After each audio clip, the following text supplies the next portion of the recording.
Vamos a presentar dos piezas de bronce característicamente ibéricas, un jarro y una gran fuente.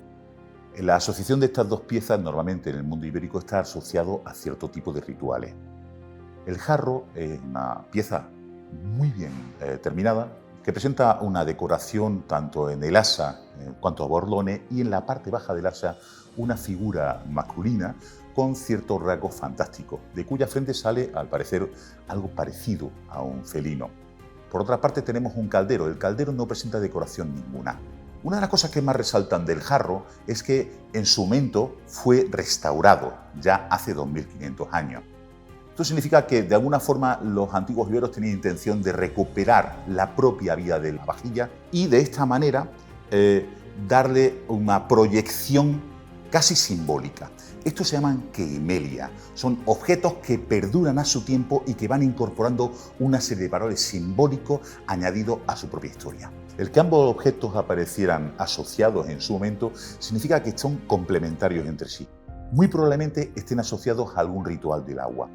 Y esto lo sabemos porque generalmente en casi todas las sociedades humanas del pasado e incluso del presente, el agua forma parte de un ritual de purificación. De modo que si entendemos que estos objetos están relacionados con el mundo funerario, por ejemplo, utilizados para de alguna manera limpiar el cadáver antes de proceder a su enterramiento,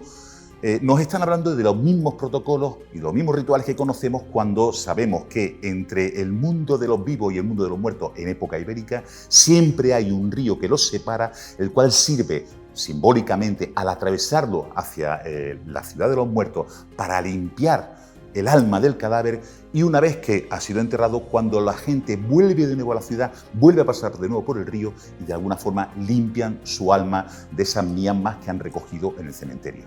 En otras ocasiones, esta asociación de jarra y fuente los vemos agrupados en torno a los rituales del vino, que también tienen un componente sagrado muy importante en la antigüedad.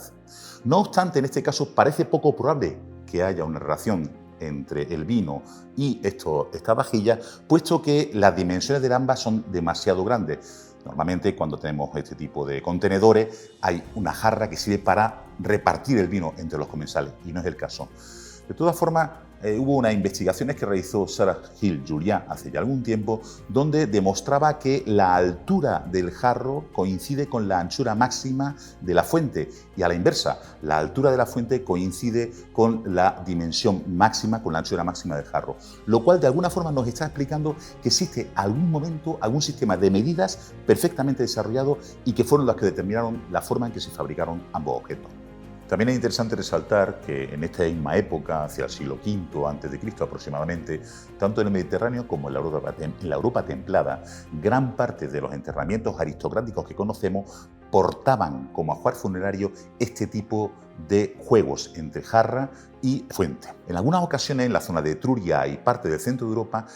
sobre todo la fuente se sustituía por un tipo de caldero con un asa vertical que se llama sítula y que presentaba una decoración muy complicada a base de repujado. Esto se asocia directamente al consumo del vino, porque no hay ningún problema a la hora de establecer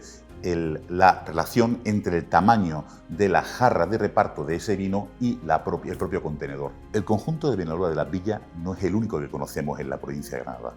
Por ejemplo, en la necrópolis del Mirador de Rolando, asociada a la propia ciudad de Granada, aparecieron dentro de una tumba la asociación de fuentes, de esas que hablábamos anteriormente, más bajas con las manos en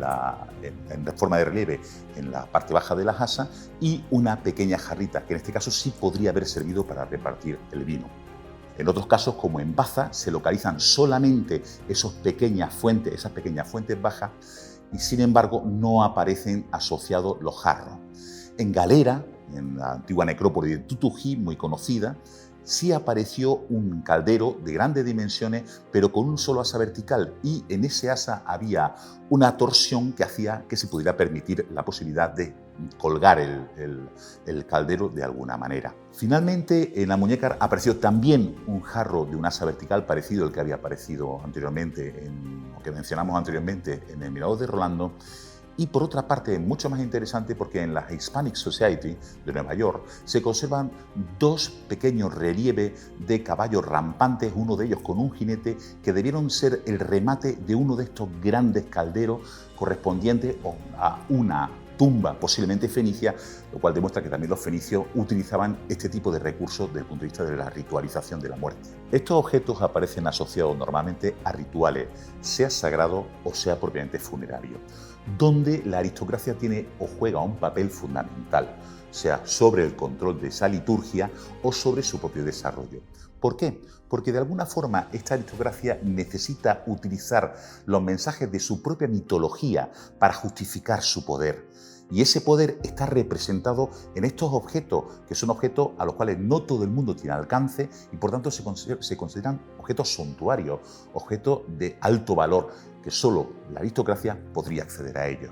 Estos dos objetos que estamos presentando aparecieron en un yacimiento arqueológico muy poco conocido en la provincia de Granada, en el término municipal de Benalúa de las Villas, un yacimiento conocido como el Cerro del Cántaro. Sería un pequeño poblado fortificado que se sitúa equidistante entre dos grandes ópidas, que son los principales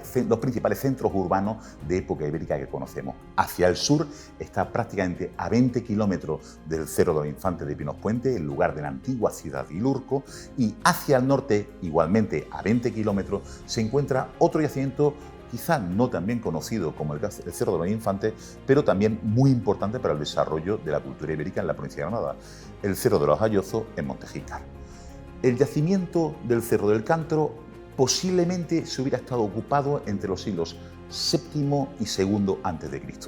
Y estos dos objetos muy probablemente hayan aparecido dentro del área de la necrópolis, que es el lugar que le corresponde en principio por el tipo de ritual que conocemos, característico de estas sociedades iberas.